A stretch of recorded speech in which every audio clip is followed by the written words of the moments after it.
अल्लाह ताला ने अपने रसूल सल्लल्लाहु अलैहि वसल्लम से इरशाद फरमाया, आदम का बेटा मुझे तकलीफ देना चाहता है, जमाने को बुरा भला कहता है, जबकि जमाना कुछ नहीं, वह तो मैं ही हूँ, मेरे ही हाथ में जमाने के तमाम मामले हैं, मैं जिस तरह चाहता हूँ रात और दिन को गर्दिश देता हूँ।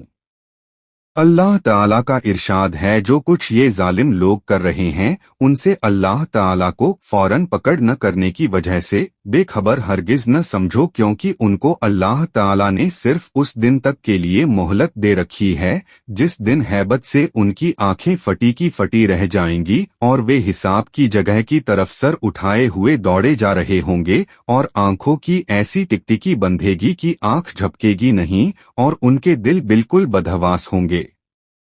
नबी करीम सल्लल्लाहु अलैहि वसल्लम ने इरशाद फरमाया, मोमिन के मरने के बाद जिन आमाल का सवाब उसको मिलता रहता है उनमें एक तो इल्म है जो किसी को सिखाया और फैलाया हो, दूसरा नेक औलाद है जिसको छोड़ा हो, तीसरा कुरान शरीफ है जो मीरास में छोड़ गया हो, चौथा मस्जिद है जो बनाई गई हो, पांचवा मुसाफिर खाना है जिसको उसने बनवाया हो, छठा नहर है जिसको उसने जारी किया हो, सातवां वह सदका है जिसको अपनी जिंदगी और सेहत में इस तरह दे गया हो कि मरने के बाद उसका सवाब मिलता रहे, जैसे वक्फ की शक्ल में सदका कर गया हो।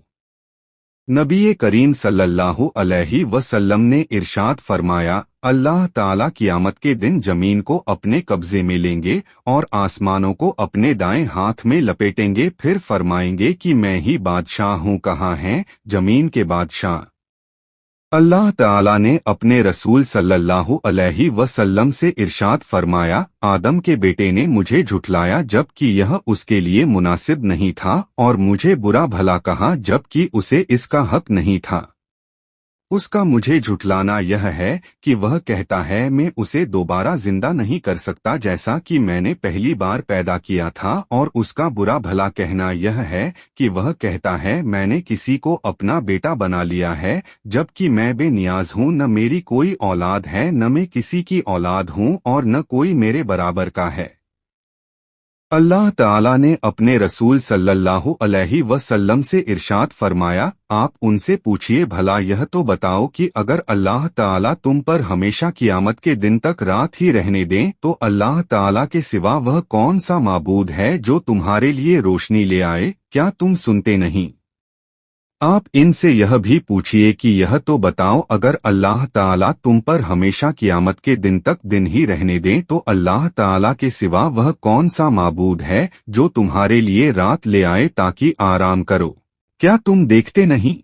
अल्लाह ताला का इरशाद है, माल और औलाद तो दुनिया की जिंदगी की खत्म होने वाली रौनक हैं और अच्छे अमाल जो हमेशा बाकी रहने वाले हैं वे आपके रब के यहाँ यानी आखिरत में सवाब के एतिबार से भी 1000 दर्जा बेहतर हैं और उम्मीद लगाने के एतिबार से भी 1000 दर्जा बेहतर हैं, यानी अच्छे अमाल पर जो उम्मीदें वाबस्ता होती हैं वे आखिरत में पूरी होंगी और उम्मीद से भी ज्यादा सवाब मिलेगा, इसके बरअक्स माल व सामान से उम्मीदें पूरी नहीं होती। अल्लाह ताला का इरशाद है, क्या उन्होंने देखा नहीं कि हमने उनसे पहले कितनी ही ऐसी कौमों को हलाक कर दिया जिनको हमने दुनिया में ऐसी ताकत दी थी कि तुमको वह ताकत नहीं दी, जिस्मानी ताकत, माल की फरावानी, बड़े खानदान वाला होना, इज्जत का मिलना, उम्रों का लंबा होना, हुकूमती ताकत हासिल होना वगैरह वगैरह, और हमने उन पर खूब बारिशें बरसाईं। हमने उनके खेत और बागों के नीचे से नहरें जारी की, फिर इस ताकत व सामान के बावजूद हमने उनको उनके गुनाहों के सबब हलाक कर दिया और उनके बाद उनकी जगह दूसरी जमातों को पैदा कर दिया। रसूलुल्लाह सल्लल्लाहु अलैहि वसल्लम ने इरशाद फरमाया, अगर कोई आदमी अपनी पैदाइश के दिन से मौत के दिन तक अल्लाह ताला को राजी करने के लिए मुंह के बल सजदे में पड़ा रहे तो क़यामत के दिन वह अपने इस अमल को भी कम समझेगा। नबी करीम सल्लल्लाहु अलैहि वसल्लम ने इरशाद फरमाया,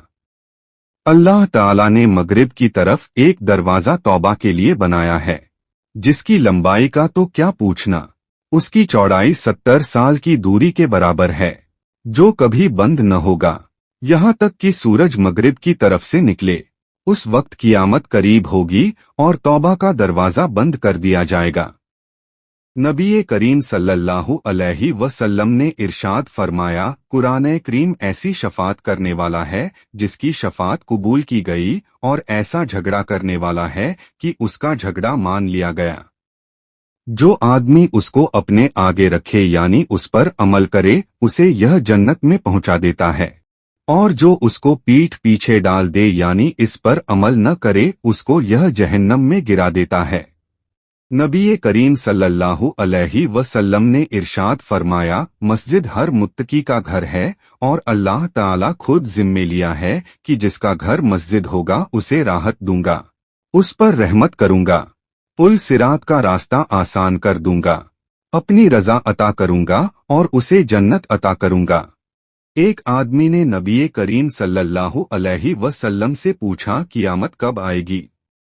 آپ صلی اللہ علیہ وسلم نے ارشاد فرمایا، قیامت کے لیے تم نے کیا تیار کر رکھا ہے؟ اس آدمی نے کہا، میں نے قیامت کے لیے نہ تو زیادہ نفلی نمازیں، نہ زیادہ نفلی روزے تیار کیے ہیں، اور نہ زیادہ صدقہ۔ ہاں ایک بات ہے کہ میں اللہ تعالی اور ان کے رسول صلی اللہ علیہ وسلم سے محبت رکھتا ہوں۔ اس آدمی سے آپ صلی اللہ علیہ وسلم نے ارشاد فرمایا، تو پھر قیامت میں تم انہی کے ساتھ ہوگے جن سے تم نے دنیا میں محبت رکھی۔ قرآن میں اللہ تعالی فرماتا ہے، جو کچھ تمہارے پاس دنیا میں ہے وہ ایک دن ختم ہو جائے گا، اور جو عمل تم اللہ تعالی کے پاس بھیج دو گے وہ ہمیشہ باقی رہے گا، اور جو لوگ ثابت قدم ہیں ہم ان کے اچھے کاموں کے بدلے ان کا اجر ان کو ضرور دیں گے۔ قرآن میں اللہ تعالی فرماتا ہے، اللہ تعالی تم کو حکم دیتا ہے کہ امانت والوں کو ان کی امانتیں واپس کر دیا کرو۔